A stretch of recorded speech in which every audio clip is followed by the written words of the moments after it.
Hi guys, it's Sam from Creatively Sam's. Welcome back to my channel. I'm so glad you stopped by. Today's project is an Easter lantern. This was made so that it can come off and it has not changed the lantern at all, and definitely ready for Easter. So if you want to see how I did this, stay tuned. It's coming up next. This is my favorite little lantern. I used to have two, and unfortunately one dropped.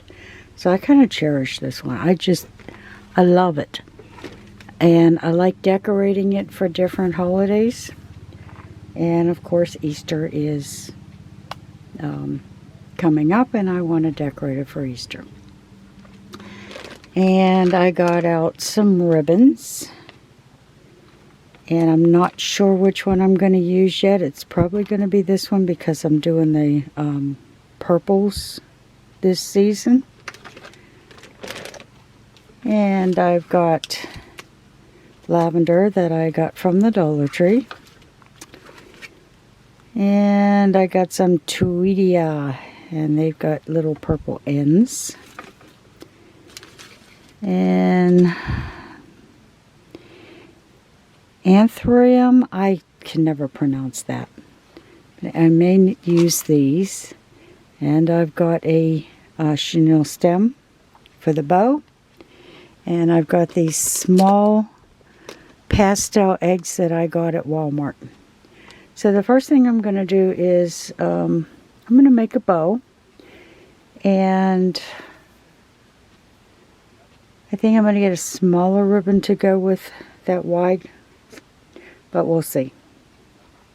And I'm going to put a link down below to the video for my 5-minute bow. Once you know how to make that bow, you can make any bow. And it's one that I learned when I was a floral designer. You will not believe what they charge you to have someone make a bow for you, and it's so easy. Okay, I'm going to get started.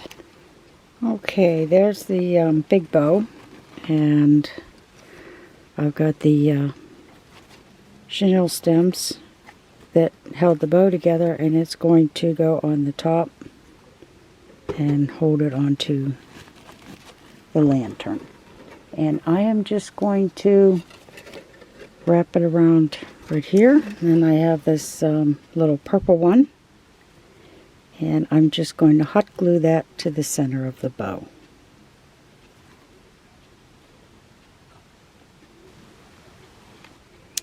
Okay, I got the little purple bow in the center of the big bow. And I've got this tucked underneath the handle.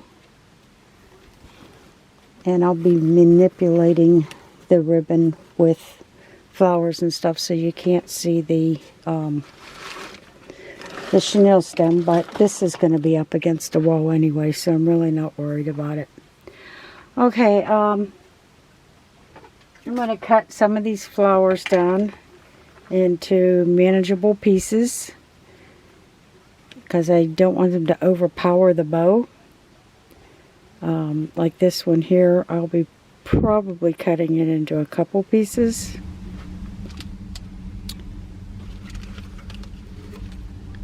This is how it originally looked.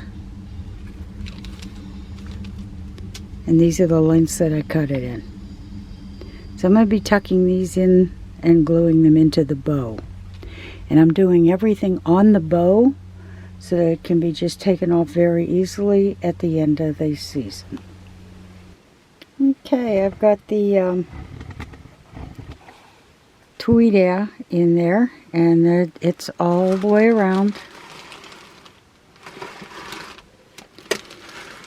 And I'm going to cut these lavenders down,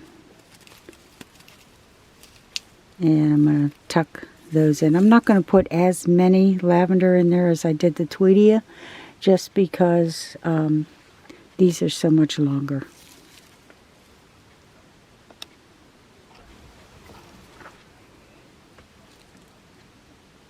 And I'm just using one here to show you how this, because it is so long,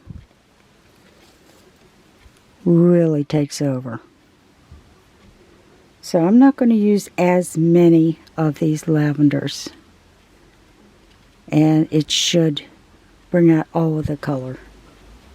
Okay, I've got all of the lavender in, and that brought the color of the lavender ribbon down and all the way around. And now I'm just going to throw a few eggs in, and I cannot believe that there's one lilac egg. Yeah, that didn't make me happy. But all I'm going to do is glue them in.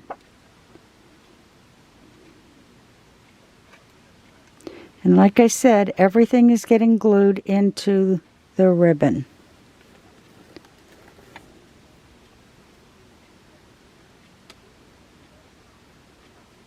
And that way, at the end of the Easter season, all I have to do is take the bow off.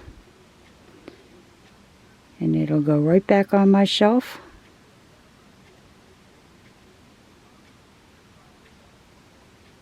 Okay, I'm going to finish putting the rest of the eggs in.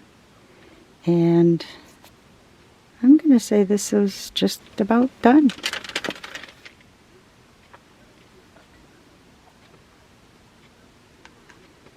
And be careful with these eggs because they are very shiny and the glue likes to slide down.